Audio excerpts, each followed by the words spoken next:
মোটামুটি জল খাইতে পারতেছ না।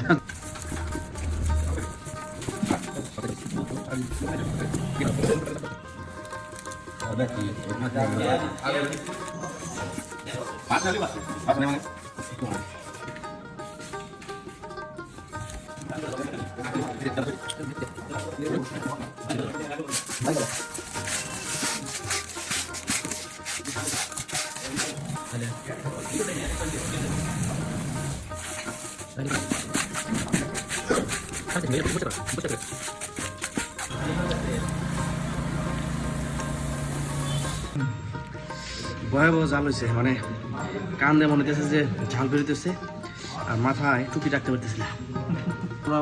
মেহেদি ভাইয়ের অভিমত শুনে কেমন হয়েছে জাল? মোটামুটি জাল খাইতে পারতেছি না।